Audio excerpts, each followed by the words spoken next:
Dico Uruguay auspicia y apoya la difusión de los principales contenidos de Sobre Ciencia. Las elecciones nacionales son el próximo domingo y elegimos estos últimos dos programas previos de Sobre Ciencia para dar un lugar a la conversación en cuanto a las propuestas que tienen que ver con ciencia, con tecnología, con desarrollo, con investigación, de acuerdo a las plataformas y a las propuestas de los dos partidos políticos que tienen más chances de adjudicarse la presidencia de la República. Completamos este ciclo hoy con la presencia del ingeniero Alberto Majó, actual director de Ciencia, Innovación y Tecnología del Ministerio de Educación y Cultura. Alberto, bienvenido, gracias por estar aquí. Muchas gracias por la invitación. Ya es la segunda este año. Es la segunda visita. Este año no, el año pasado, exacto. Y está bueno que recuerdes eso porque justamente quería empezar por ahí. La gran diferencia con otras personas que aparecen en una campaña electoral es que ustedes pueden hablar de un punto de partida que tiene que ver con lo que ha sido la gestión hasta acá. Claro. Y te propongo arrancar por ahí. ¿Cómo...? No es cómo evaluás. La pregunta es, ¿pudieron dejar al fin, lo que va a ser al fin de este periodo, este quinquenio, las políticas científicas que planificaron desarrolladas como hubieran querido? Yo diría dos o tres cosas. La primera, este fue un gobierno corto. O sea, pandemia. Sí. Y luego, en el caso de ciencia y tecnología, que no fue en otras áreas, la idea fue iniciar un proceso de reordenamiento institucional del área de ciencia, tecnología e innovación. Con todas las complejidades que eso tenía, hubo que hacer 4 estudios de consultoría, luego una serie de talleres con los actores, para luego sacar una conclusión y hacer recomendaciones. Entonces, eso nos llevó buena parte del periodo 2021 hasta ahora, que de alguna manera hay algunas cosas muy interesantes que vale la pena comentar, pero quedan pendientes que también vale la pena comentar. Está bueno. Uno de los pendientes más interesantes, Alberto, lo hicieron público hace pocos meses y es una propuesta de reinstitucionalización del sistema científico. Sí, sí. ¿En qué consiste? A ver, lo más importante de ese documento es que a partir de una discusión con los actores, porque si hay algo que tuvo de bueno este proceso de reordenamiento, es que pusimos a consideración del público 4 estudios de consultoría en temas que hacían al funcionamiento del sistema, y luego hicimos 4 talleres en el primer semestre de 2023, donde participaron un promedio de 80 personas de 25 instituciones de toda el área, hay que decirlo, con una participación alta, muy intensa y con voluntad. Empresas públicas, universidades, centros de investigación, cámaras empresariales, parlamento de ambas cámaras. Cuando no iban, mandaban algún asesor. Entonces, de alguna manera fuimos generando un clima de diálogo para identificar los principales aspectos relevantes para encarar hacia el futuro. Y yo creo que lo relevante de esto es que el documento establece una serie de principios básicos para la gobernanza en ciencia, tecnología e innovación, independientemente de cómo luego derive. Y bueno, lo que se plantea es un formato de gobernanza que dará para implementar en el próximo periodo y también algunas bases de política que, como todos son estas cosas, en la medida que vas discutiendo, igual vamos haciendo cosas. Que de eso también estaría bueno comentarlo. Sí. Ahora, ese documento que ustedes elaboran, discuten y concluyen y presentan hace pocos meses, sí, ¿se puede considerar en este momento como, por más que no esté incorporado formalmente como parte de una plataforma, como algo que si continúa el sector que tú representas en el gobierno, se va a hacer? Yo desearía. En el Partido Nacional sí, se tomaron los principios básicos y parte de esas reformas. De hecho, es interesante porque si tú miras el programa del Partido Nacional, está 2 veces el tema ciencia y tecnología. Está en el capítulo conocimiento, cultura e innovación y está en el capítulo de reordenamiento del Estado. ¿Por qué? Porque bueno, hay un planteo de creación de un Ministerio de Justicia que impacta en el tema en el Ministerio de Educación y Cultura. Exacto. Y de alguna manera hay un parteaguas. Y eso hay que decirlo porque hay cierto acuerdo general en varios partidos políticos del oficialismo y de la oposición de crear un ministerio de justicia, lo que simplificaría la estructura del Ministerio de Educación y Cultura y por tanto el fortalecimiento de la Dirección Nacional de Innovación, Ciencia y Tecnología como un embrión de un futuro ministerio que tenga las rectorías de las políticas, parece razonable que se tome. Eso es algo interesante del documento. No habla de que haya que crear ya un ministerio, pero no descarta que se esté sentando la base para que en el futuro se pueda generar un ministerio de ciencia. Exactamente, dice por ahora no. Claro. Pero eso no quiere decir que no, quiere decir que tenemos que dar unos cuantos pasos para complejizar aún más el sistema, a aumentar las inversiones, que haya más sinergia entre los actores y luego ir hacia en un esquema donde haya de pronto un ministerio. A mí, voy a decir una cosa que es personal, me estoy saliendo un poco de la norma, de las modelos o sistemas que estuvimos analizando, el que más me gustó fue el danés, que es un Ministerio de Educación Superior, Ciencia y Tecnología, con una agencia como la ANI. Es interesante porque Educación Superior, Ciencia y Tecnología es como un continuo. Pero hoy está bien, porque en el Ministerio de Educación y Cultura está, por ejemplo, el Plan Ceibal, están los clubes de ciencia, y eso tiene que ayudar al tema de la cultura científica en los diferentes ámbitos del país. En ese esquema danés estaría teniendo lugar, por ejemplo, cabida lo que hoy es el PEDESIVA. Como un área educativa que se dedica a capacitar a los a la formación ya de científicos. Bueno, el documento dice a texto expreso, ¿no? La DICIT, la ANI y el PEDESIVA son parte del complejo institucional que debería derivar en lo que sea el futuro ministerio. Alberto, si tuvieras que destacar 3 hitos, yo sé que la lista es más larga desde la mirada de ustedes, pero si tuvieras que destacar 3 hitos de esta gestión en materia de ciencia, ¿cuáles para ti son los puntos más altos? El número 1 fue haber logrado incorporar en la reforma de la Seguridad Social que los becarios de investigación tengan derecho a Seguridad Social y a FONASA. Ese fue, para mí, el primer gol, que costó, pero se logró. El segundo, voy a la otra punta, fue haber logrado que se adhiriera al Sistema Internacional de Patentes y también se haya aprobado el Tratado de Budapest de Depósito de Microorganismos. Y en el medio diría que varias cosas, pero creo que justamente el ambiente de reordenamiento permitió que hubiera mayor apoyo y sensibilidad para conseguir recursos para las universidades, para los institutos de investigación, para la ANI, etc. Voy a poner un ejemplo, porque los números... La UTEC empezó este periodo de gobierno ejecutando 800 millones de pesos por año. En la rendición de cuentas 2023 declara que ejecutó 1.500 millones de pesos. O sea, es un crecimiento muy grande para una institución que fundamentalmente está centrada en educación superior, pero que de alguna manera va a ir derivando investigación y desarrollo también.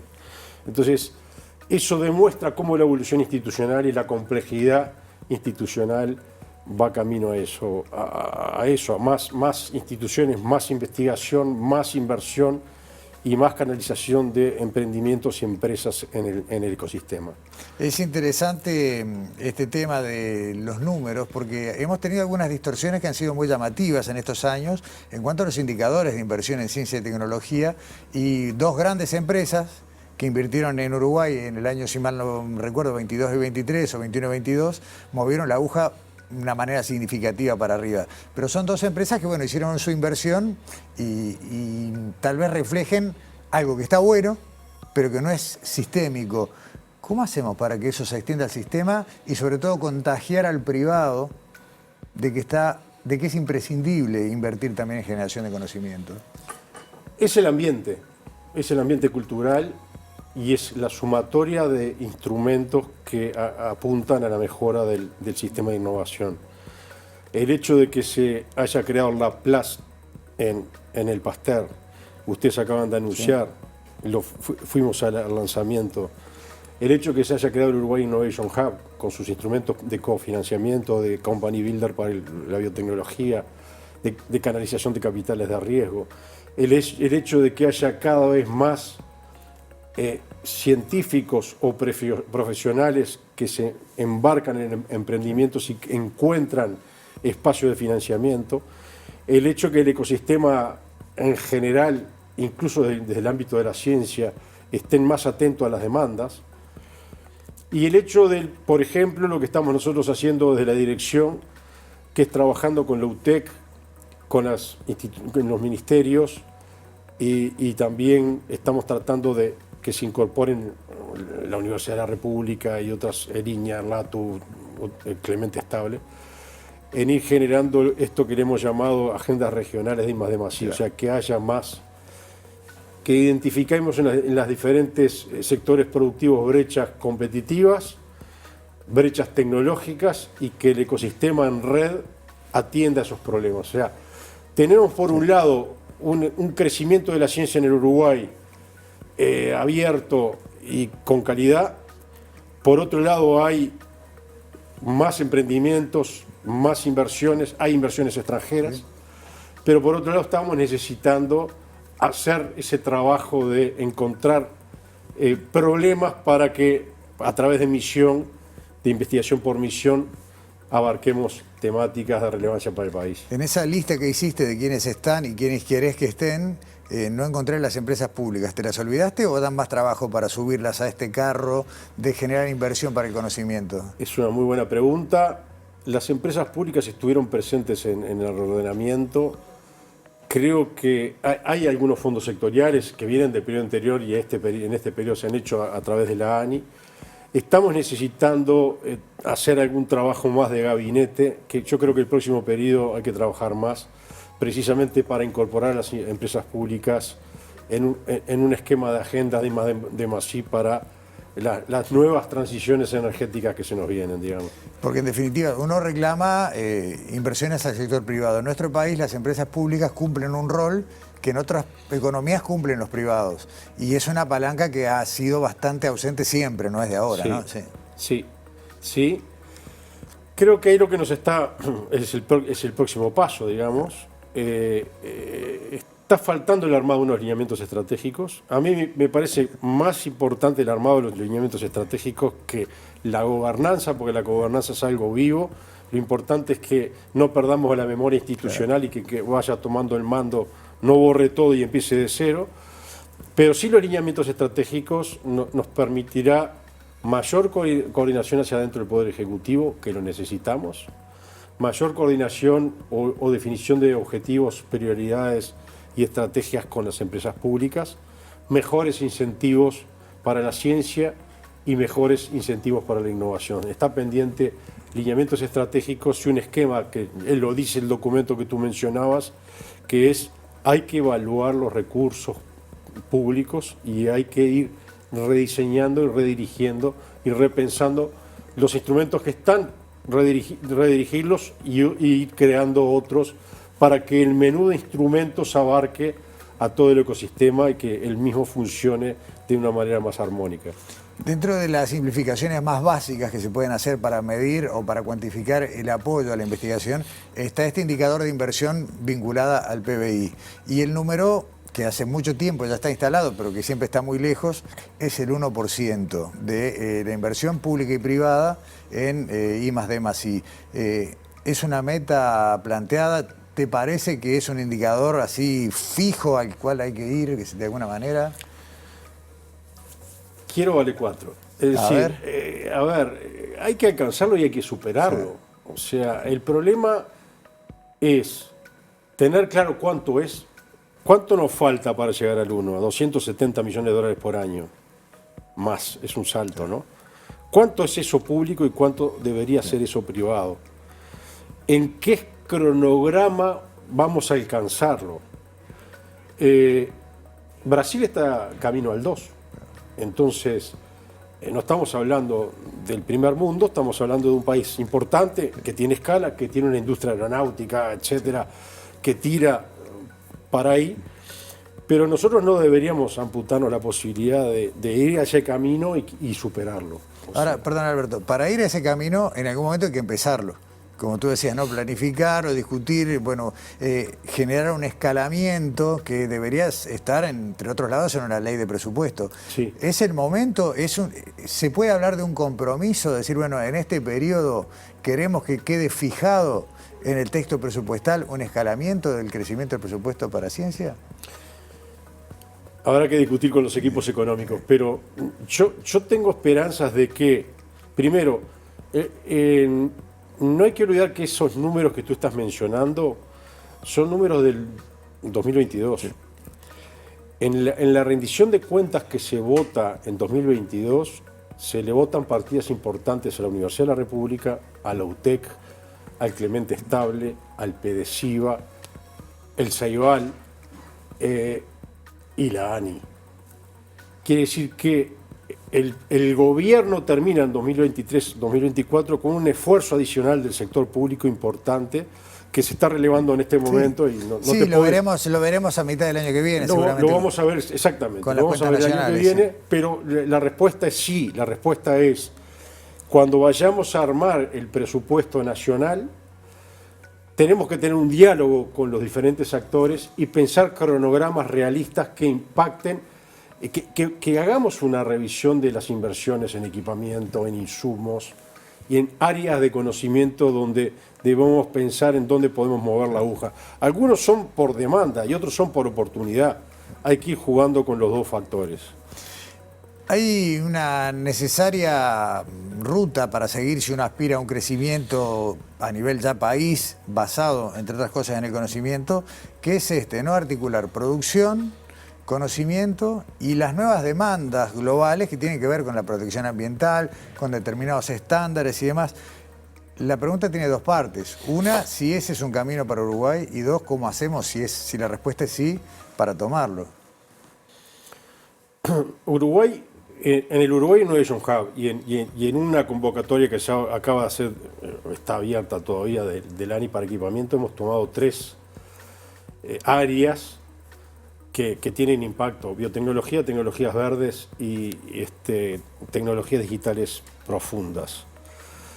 Por supuesto se pueden pensar en más cosas, pero estas tienen impacto en varias de las cuestiones que tú estás planteando. Biotecnología hoy, luego de, yo diría, 30 años de inversiones, está madura para que empiecen a aparecer más startups, más emprendimientos y que impacten en salud, impacten en alimentos, impacten en medio ambiente, etcétera, etcétera. El de las tecnologías verdes es porque Uruguay, a pesar de que no es un país contaminante a gran escala, sí es un país que tiene que jugar con la imagen de país amigable con el medio ambiente, en todo su aparato productivo y en toda su organización social y demás. Y el hecho de que tenemos una matriz energética casi 100% renovable nos permite jugar el partido de una manera mucho más fuerte en ese campo. Y la parte de las tecnologías de la información, todos lo sabemos, son hoy el 4,4% del PBI, tiene 2.000 millones de dólares de exportaciones, pero hay un campo en el Uruguay que es todo lo que es las exportaciones de servicio, que están en 6.000 millones de dólares de exportación, que ahí hay ingeniería, arquitectura, hay turismo, hay las tradicionales y las no tradicionales, que son un espacio de crecimiento para Uruguay en materia de ciencia, tecnología e innovación. Para terminar esta conversación, te quiero preguntar, el uruguayo promedio, ¿no? Cuando tenés una conversación, cuando estás en cualquier ámbito fuera de lo científico, ¿tiene conciencia de todo lo que este país tiene ya hecho y todo el futuro, el potencial que tiene por delante, si aprovecha sus recursos intelectuales, humanos y su potencial en ciencia? Qué pregunta difícil de contestar. Yo te la voy a contestar de la siguiente manera. Por supuesto hay una parte que racionalmente sí, aunque a todos no conocemos a todos, pero tenemos una idea del potencial que hay en el Uruguay, que es muy bueno. Hay una parte muy importante del Uruguay que intuitivamente piensa que sí. Y ahí quiero enganchar con una parte que tenemos en la propuesta de gobierno. Yo creo que nosotros tenemos que crear un fondo para proyectos de comunicación de la ciencia. Estamos necesitando conocernos más. Y si nosotros lográramos tener proyectos que nos muestren lo que es un laboratorio de primer nivel en biotecnología, pero también la aventura de lo que es el arroz en el Uruguay. Es una cosa absolutamente impactante, que el 95% del arroz del Uruguay que se produce tiene tecnología, tiene logística, tiene comercio, tiene apertura al mundo y va todo al exterior. Entonces tenemos que mostrar los diferentes ámbitos de la producción y de la innovación para que nuestros ciudadanos se apropien y vean que hay oportunidades en los diferentes campos de conocimiento. Nuestros casos de éxito, que los hay y son unos cuantos. Te despido con la misma pregunta, pero con un colectivo más chiquito. ¿Y el sistema político tiene esa conciencia? Y cuando digo el sistema político, del global, ¿no? Mira, yo te voy a decir algo. Creo que el sistema político en este periodo, por la pandemia, por la Comisión de Futuro, ha reaccionado, y además uno lo ve a la Universidad de la República, por ejemplo, en plena pandemia se le votaron partidas para dedicaciones totales. Hay un acercamiento al tema. Nos está faltando los lineamientos estratégicos. Yo creo que entre todos compartamos, bueno, vamos para allá, estos son los indicadores de base, en 3, 4, en 5, en 10, 15 años queremos llegar a los próximos y vamos revisando. Entonces yo creo que el sistema político es parte de la sociedad, lo representa, una parte racionalmente lo tiene claro y otra un poco más intuitivamente, pero de alguna manera están acompañando. Alberto Majós, titular de la Dirección de Innovación, Ciencia y Tecnología del Ministerio de Educación y Cultura, y en esta ocasión hablando además en nombre del Partido Nacional y propuestas de gobierno. Gracias por estar en Sobreciencia nuevamente. No, muchas gracias a ustedes por la invitación, es una muy buena oportunidad. Acá lo ve mucha gente vinculada al tema. Exactamente, muchas gracias. No, gracias a ti. Cerramos el programa de hoy y nos vemos aquí en TV Ciudad la semana que viene.